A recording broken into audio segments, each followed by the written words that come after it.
ఓ నమో శ్రీ లక్ష్మీ వెంకటేశ్వర శ్రీ మహాగణాధిపతి నమ. ఉగ్రం వీరం మహావిష్ణుం జ్వలంతం సర్వతోముఖం నృసింహం భీషణం భద్రం మృత్యుర్నమామ్యహం. ప్రేక్షకులకు నమస్కారాలు తెలియజేస్తూ మనం జూలై మాసంలో మన రాశులకు ఎలా ఉంటాయో తెలుసుకుందాం.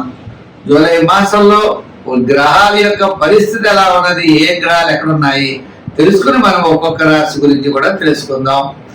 అయితే మరి జూలై మాసంలో గ్రహాలన్నీ ఎక్కడ ఉన్నాయా అంటే మిథున రాశిలోకి వచ్చేటప్పటికి గురుడు రవి మిథున రాశిలో ఉన్నారు. వృషభ రాశిలో శుక్రుడు ఉన్నాడు. మరి కర్కాటక రాశిలో బుధుడు, సింహ రాశిలో కేతువు, అంతేకాకుండా మరి కుజుడు కూడా సింహరాశిలోనే ఉన్నాడు. మరి సప్తమ స్థానమైనటువంటి కుంభ రాశిలో రాహు ఉన్నాడు. మీనరాశిలో శని. మరి చంద్రుడు 27 రోజులు 27 నక్షత్రాల్లోనూ సంచారం ఉంటుంది.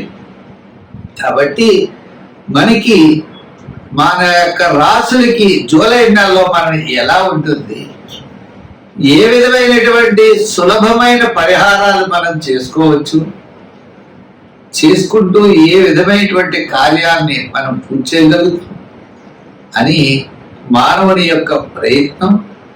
ఆ ప్రయత్నంతో పాటు దైవ బలాన్ని సంపాదించడం కోసం మనం తప్పకుండా తెలుసుకుంటాం. ఇబ్బందులు వస్తాయి అనుకున్నప్పుడు వాటిని అవాయిడ్ చేస్తాం. అనుకూలంగా ఉన్నప్పుడు కాస్త వేగంగా మన ప్రయాణాన్ని ముందుకు సాగిస్తాం. ఆ విధంగా గ్రహాలు ఎప్పుడు కూడా జ్యోతిషం అంటే కాంతిని ఇచ్చేది, మనల్ని నడిపించేది, మనం చూసుకుని నడిచేది. ఈ విధమైనటువంటి ఆలోచనతో మనం ముందుకెళ్ళాలి. తప్పనిసరిగా ముందుగా మనం మేష రాశి గురించి జూలై నెలలో ఎలా ఉందో తెలుసుకుందాం. కర్కాటక రాశి. ఈ కర్కాటక రాశి వారి నూతన విషయాలు తెలుసుకోవాలనేటువంటి ఉత్సాహం వీరి కనపడుతూ ఉంటుంది. చెత్త గ్రహాలన్నీ కూడా సామాన్యంగా ఉన్నాయి. అంటే వినోదాలు పాల్గొనే వినోదాల్లో పాల్గొంటారు. సమయానికి చక్కని భోజనం చేస్తారు, చక్కగా నిద్రపోతారు. వీటికి మాత్రం ఇబ్బందులు లేవు. యజాత శుక్రుడు లాభస్థానంలో ఉంటాడు. వ్యయంలో రవి బుధుడు ఉన్నారు. వ్యయంలో రవి బుధుడు, గురుడు కూడా అక్కడే ఉన్నాడు. ఇంకా మరి ద్వితీయంలో కుజుడు ఉన్నాడు. ఈ విధంగా ద్వితీయంలో కేతు కూడా ఉన్నది.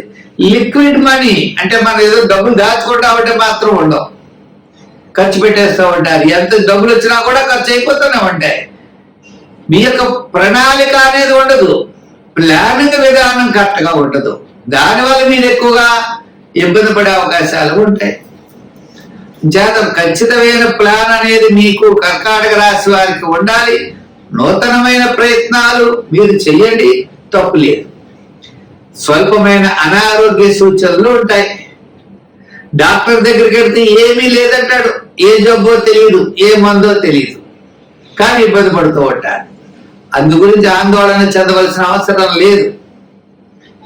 గ్రహముల యొక్క వ్యతిరేకత అవ్వచ్చు, మీ యొక్క ప్లానింగ్ విధానం లేకపోవచ్చు, మీ ఒక అవగాహన లేకపోవడం వల్ల కూడా ఈ ఇబ్బందులు మీరు ఎదుర్కొనేటువంటి పరిస్థితి కనబడుతోంది.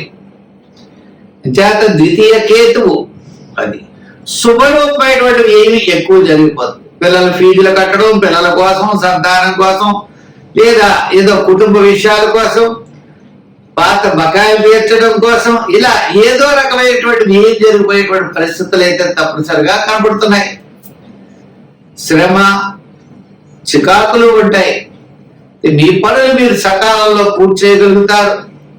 కొత్త విషయాలు తెలుసుకోవాలి, కొత్త విషయాలు ఎందు ఆసక్తి పెరుగుతుంది. నూతనమైనటువంటి సంకల్పాలు కూడా బయలుదేరతాయి. అలా పెట్టుబడి పెడితే బాగుంటుందేమో, ఇలా చేస్తే బాగుంటుందేమో అనే ఆలోచనలు కూడా మీకు వస్తాయి. అటువంటి వాటికి మనం దూరంగా ఉండాలి. వర్తమానంలో అయితే పెద్దగా అనుకూలంగా లేదు. ఈ కర్కాటక రాశి వారికి మిశ్రమైనటువంటి ఫలితాలు ఉన్నాయి. అయితే ఆత్మస్థైర్యం, ధైర్యం మొట్టమొదటి 15 రోజులు అత్యద్భుతంగా ఉంటుంది. తర్వాత 15 రోజులు సామాన్యమైన ఫలితాలు ఉంటాయి. మరి సంఖ్యలో 2, రంగుల్లో తెలుపు, అలాగే లైట్ బ్లూ కలర్ కూడా వాడండి.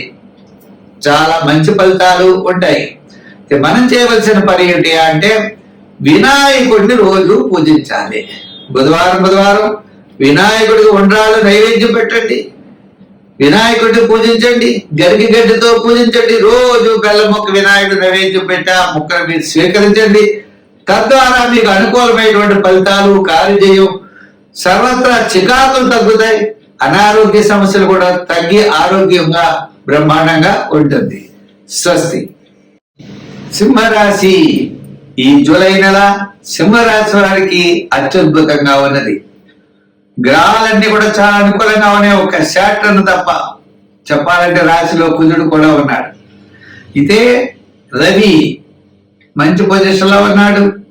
అలాగే బుధుడు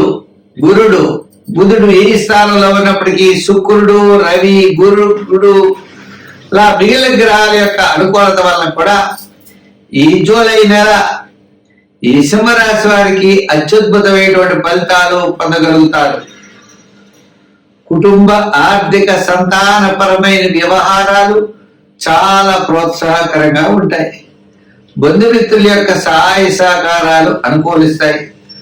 ఆత్మస్థైర్యం పెరుగుతుంది, ఆరోగ్యం మెరుగవుతుంది. మీ యొక్క ఆలోచనలు, విధానాలు అన్ని అనుకూలంగా ఉంటాయి. అకారణంగా ఏదో కొన్ని నిర్ణయాలు తీసుకుంటారు, అవి జాగ్రత్తలు తీసుకోవాల్సిన అవసరం ఉన్నది. స్వల్పమైన సమస్యలున్నా వాటిని తప్పకుండా మీరు అధిగమిస్తారు. ఉద్యోగపరమైన అభివృద్ధి, నిరుద్యోగుల అవకాశాలు లభిస్తాయి. కోర్టు వ్యవహారాలు లాభిస్తాయి. ప్రభుత్వపరమైనటువంటి విషయాల్లో ఉద్యోగస్తులకి చాలా ప్రోత్సాహకరంగా ఉంటుంది. వృత్తుల వారికి కూడా, న్యాయవాదులకి, కళారంగం వారికి, చిన్న వృత్తులకి, కార్మికులకి అనుకూలంగా ఉన్నది.